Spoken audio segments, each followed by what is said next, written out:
Okay, so this is another week of online music. I hope you had a great week last week. This week, I want to talk to you about barred instruments. So, here in the music room, we have lots of barred instruments. And you probably noticed the xylophone that's right here in front of me. Xylophones are super fun to play. Xylophones are, basically this wooden box. The box is hollowed out. So, if I take off a bar, there's nothing in here. It's hollow, and these wooden bars are placed across the top, and there's like these little black pegs that kind of keep them in place. Can you see that? And I hit the xylophone with a pair of mallets. Xylophones have bars that are made of wood, and I hit them with a soft mallet. So it's not like a soft mallet, like squishy soft, like a pillow. And it's not even soft like your favorite blanket. It's just kind of scratchy fabric, but it's soft because it's fabric that's covering it. So we call it a soft mallet. I take my mallets and I hit the middle of the bars.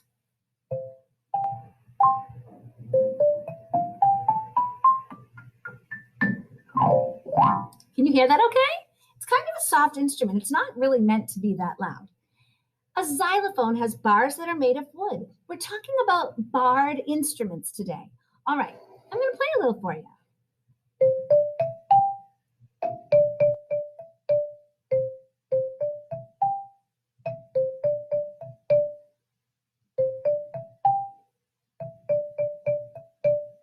Does that sound familiar? That's our Huckleberry Hero song. A xylophone can play all sorts of songs. Let's see if you know this one.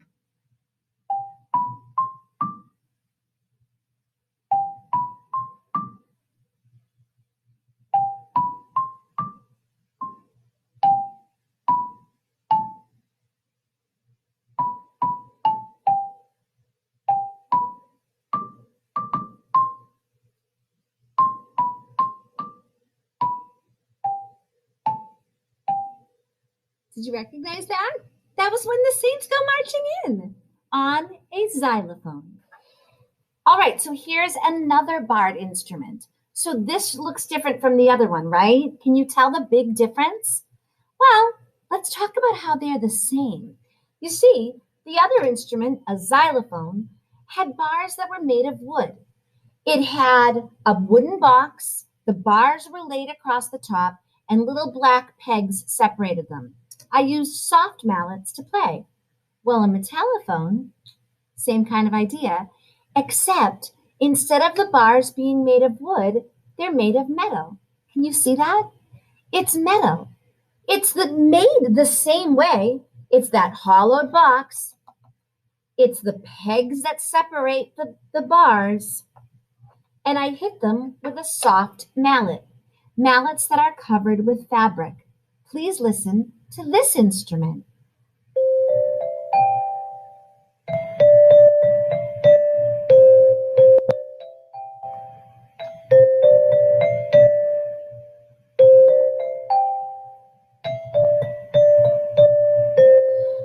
It's not a xylophone. Do you hear how it rings out? It has this long echo because the bars are made of metal. The bars are made of metal, so we call it a metallophone. Can you say metallophone? A metallophone has bars that are made of metal.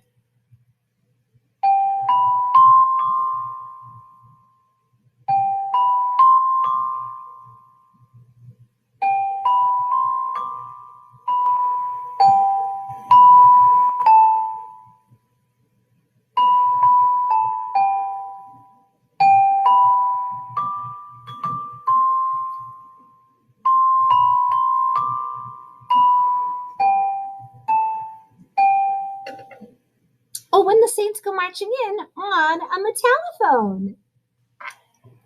All right, I have another barred instrument. Okay, so this is a glockenspiel. So it is much smaller than the other two. Do you notice the size? This is much smaller than the other two. A glockenspiel is meant to be small. and it's meant to have a very high sound. You want it to almost sound like a bell. So your glockenspiel is also made of metal. The bars are made of metal, but it's a different metal. It's very thin, it's very small, it's very light. A glockenspiel is so much smaller than a metallophone. A glockenspiel is meant to be like a bell. It still has your wooden box, right? It still has this wooden box. It's hollow, you know? The bars are laid across the top. The black pegs kind of separate them and keep them organized.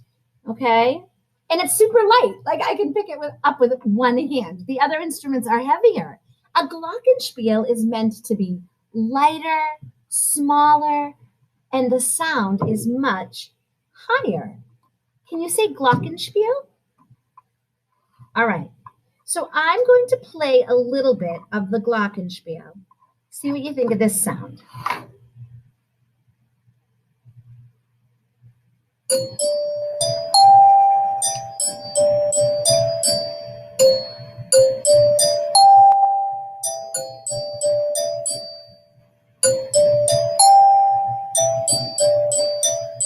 Glockenspiel.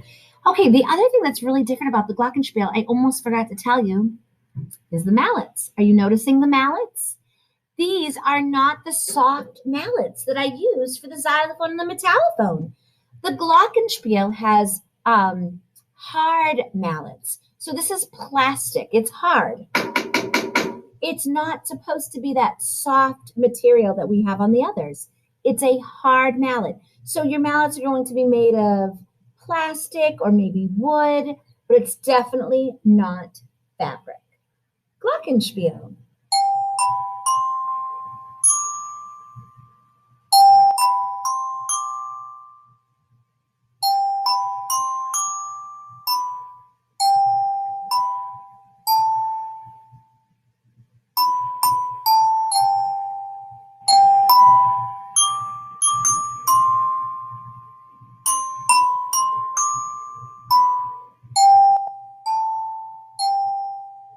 When the saints go marching in on glockenspiel. All right, so those are the three types of barred instruments we have here at Huckleberry: xylophone, metallophone, and glockenspiel. And you know, they're all kind of cool. I don't really have a favorite. I just like all of them for different reasons, you know?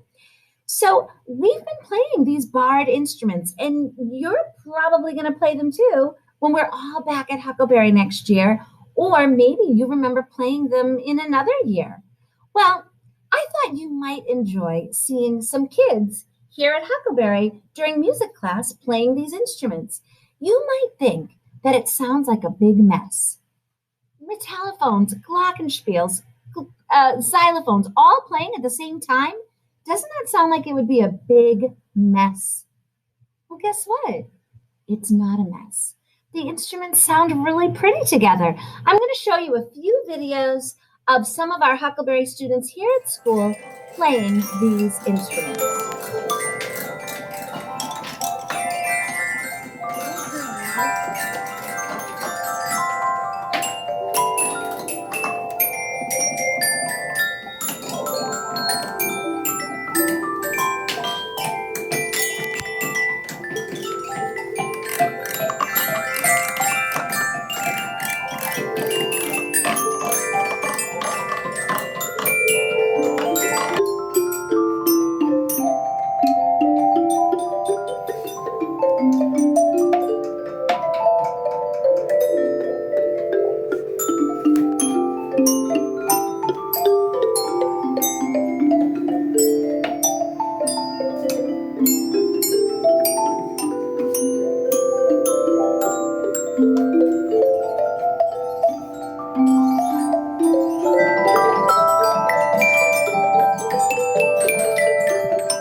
I just thought maybe you would want to see a couple of the instruments together. You can see xylophone, the telephones are in the back, and I have these two glockenspiels. My glockenspiels that are yellow, I mean, that's the orangey color, that's just the metal painted. So glockenspiels can look like this, you know? That's a glockenspiel too. It's just that it's silver. This one's been painted. It's a glockenspiel, hard mallet.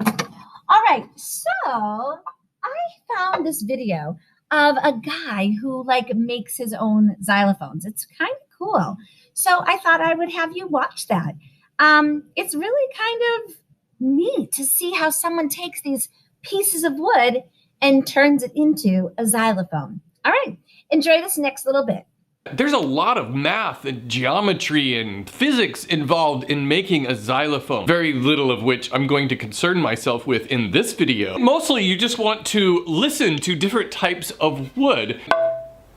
Rosewood is a good choice. This is paduk, which is also a very dense, hard wood, and it also makes a good ringing sound. Another factor to consider is where the keys are going to lie on their supports. For instance, right about here, I get a pretty good ringing sound, but if I attached it up here, it's more of a thud. I'm making the size of my xylophone based upon this one piece of wood. I printed up a full-size diagram so I could get an idea of how big it would be with 13 keys.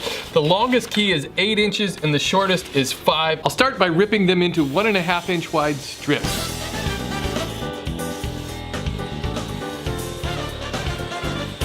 To tune these, I'm gonna start kind of a bass line using the longest key. This will be the lowest note. To lower the notes, all I need to do is remove some of the wood from the backside. First, I want to establish the points where it's going to attach to the frame. Right about there sounds about the right spot. And I'm just going to mark that with some chalk. So I'm going to try to cut away some of the wood that's in between those two marks. If I use a softer mallet, it'll even give it a richer sound.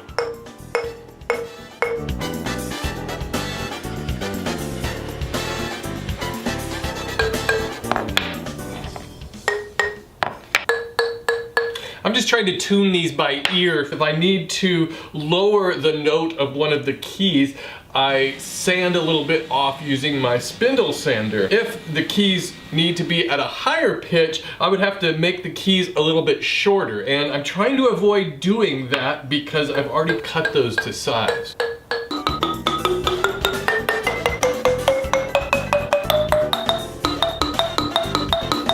Well, okay then. You know what all this is? This is about 5 hours of work trying to figure out how to make these keys sound good. I spent a lot of time on the internet researching this and figuring out different ways to attach these keys, and I tried a lot of those and it just wasn't working. First of all, I drilled 2 holes in this key and left it loose enough for a screw because I knew this had to move a little bit. And with it screwed down tightly like that, it really doesn't make any sound at all, even when I kind of enclose this and make a little case out of it.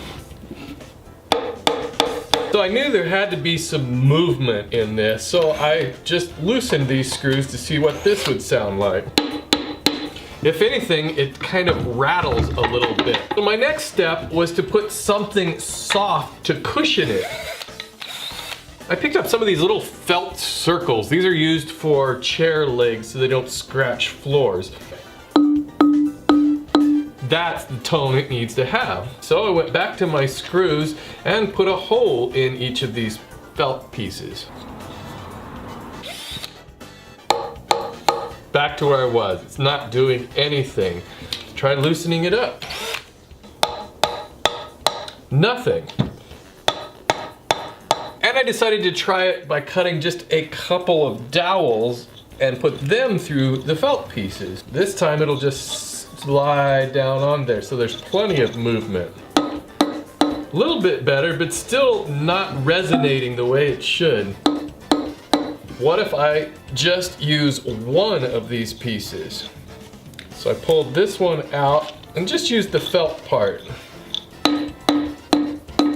sounding a little bit better, but it's still rattling on this end. Next thing I did was I got some Velcro, and I'll stick the Velcro on here, and I'll stick a piece on here. That's pretty good. I'm gonna try it with Velcro on both sides. Not as good as when I just have Velcro on one side and the felt on the other. So I think the solution is to Velcro one side, leave the other side free to bounce, and put some dividers between this. To make the sides for the box, I'm cutting 4-degree bevels on the ends of these strips.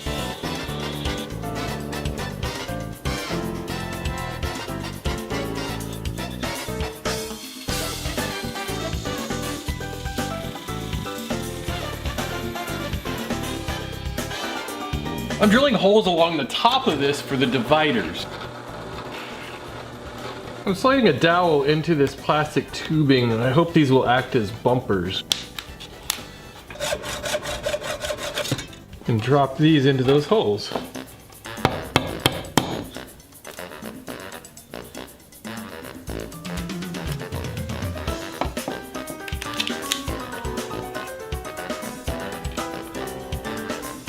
I'll finish this with a little spray lacquer.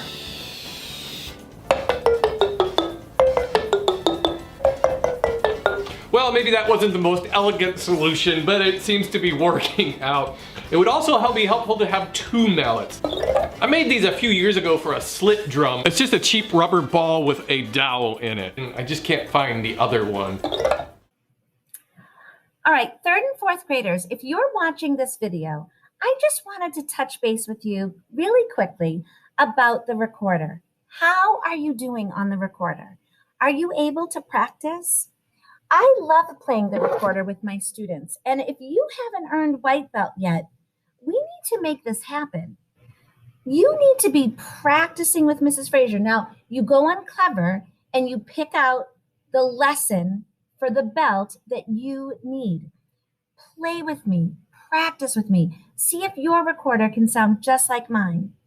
When you're done on Clever with that lesson, then you go over to Seesaw and you send me a video on Seesaw.